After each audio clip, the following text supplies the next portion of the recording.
ሰላም አለይኩም ወራህመቱላሂ ወበረካቱሁ ሰላም ጤና ይስጥልኝ እንደምን አላችሁ ውድ ጓደኞቼ የምትወዱኝ የምወዳችሁ የምታከብሩኝ የማከብራችሁ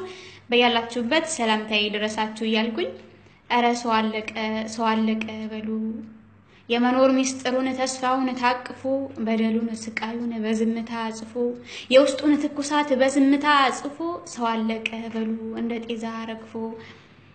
እና ውድ ጓደኞቼ እንዴት ናችሁ ሰላም ናችሁ ወይ የምትወዱኝ የምወዳችሁ በያላችሁበት ሰላምታዬ ይድረሳችሁ እያልኩኝ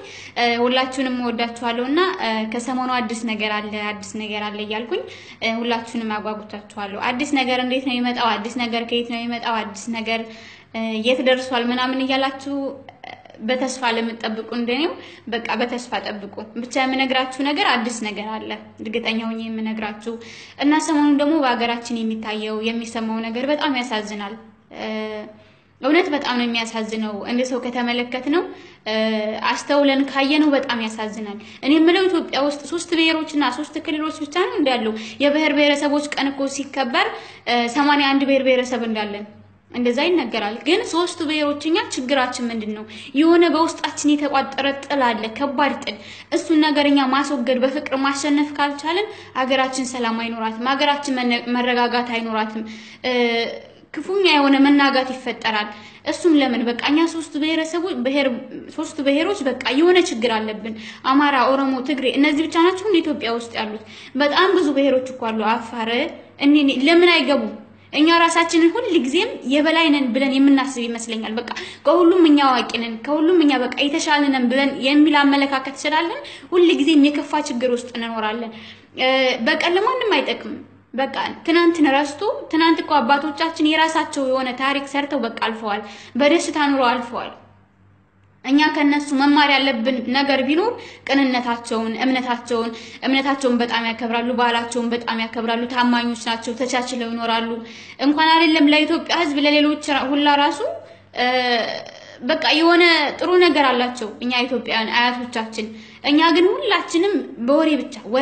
ወሬ ማንንም አያክለንም አንድ ነገር ከተወራ በቃ እንዲህ ተባለ ሰው ሞተ ከማለት ይልቅ እንትን ተገደለ እንትን ብሔር ተገደለ አማራ ብሔር ተገደለ የኦሮሞ በቃ ሰው እኮ ነው ሰው ከሆነ ሞተ ያ ሰው ተጎዳ ድጋሚ ላይ መጣ ያ ሰው ምንም የማያውቅ ሰው ንጹህ ሰው ይሆናል በቃ እኛ በመናናፍሰው ወሬ ብቻ የማያውቀው ነገር ውስጥ ገብቶ የተጎዳ ሰው እና ይሄን ነገር ባናደርግ ጥሩ ነው እኛ ሚዲያው ላይ አብዛኛውን ጊዜ 24 ሰዓት የምንውል ሰዎች ራሳችንን ከሚዲያ ጀርባ ደብቀን በውጭ ሀገር የምንኖር ሰዎች ሀገራችንን ምስኪኖች ባንጎዳቸው ምናል በጣም ብዙ ችግሮች እኮ አሉ በሀገራችን ረሃብ ጥማት ኑሮ እንደምታውቁት ሀገራችን በጣም ከባድ ነው ያን ነገር እናንተ ረስታችሁ ዛሬ ተሰዳችሁ ስላለፈላችሁ እሰው ሀገር ተቀምጣችሁ በልበለው ያላችሁ የሀገራችንን ሰዎች ንጹሃን ዜጎች አትግደሏቸው የራሳችሁ ችግር ይበቃቸዋል በጣም ተጨቁነው የሚኖሩ ሰዎች ናቸው እናንተ ያዘው ልቀቀው ፍለጠው ቁለጠው ያላችሁ እንዲያደርጓችሁ ያላችሁ አታስገድሏቸው እና ውድ ጓደኞቼ በሚዲያው ዙሪያ ያለን ሰዎች በቃ ራሳችንን እንደተላልቅ ሰዎች አንመልከት ማለት እንደተላልቅ ሳይሆን አዋቂ ሰው አድርገን አንመልከት ምንም አናውቅምኛ የሀገራችን ሰው በምን ችግር ውስጥ እንደሚያልፍ እንዴት ያንን ማየት እንድትሳነናል እኛ አልፈንበት የመጣነው መንገድ እንዴት ያንን የዛን መንገድ ክፋት እንዴት ባንድ ጊዜ እንረሳዋለን ማንነታችንን ባንረሳ ጥሩ ነው በቃ እኛ ኢትዮጵያኖች የሚያምርብን ተካፍሎ መብላት መቻቻል መፋቀር መዋደድ አንድነትን መፍጠር ከዚህ ያለፈ ነገር ለማንንም አይጠቅምም የትኛው ሀገር ሰው ነው በረሃብ የሞተው አብዛኛው ሰው ባውን ጊዜ የሚያልቀው በጦርነት በቃ በዚህ ነገር ነውና ራሳችንን እንጠብቅ አገራችንን ከጠላት እንታደግ እኛ እኮ ማንንም የውጭ ጠላት የለንም በቃ አገራችን ውስጥ በራሳችን እኛ ጠላት ሆነን እንጨራረሳለን ለምን ግን ይሄ ነገር ጥሩ አይደለም እኛ መተሳሰብ ከቻልን መተዛዘን ከቻልን እኛ መረዳዳት ከቻልን ብዙ ሰው በጎዳና የሚበላው የሚቀምሰው የሚለብሰው አጥቶ ፀሐይ ብርዱ የተፈራረቀበት ተቀምጦ እኛ ስንት ሚሊዮን ብር ባንክ አስቀምጠን ለነገ እናስባለን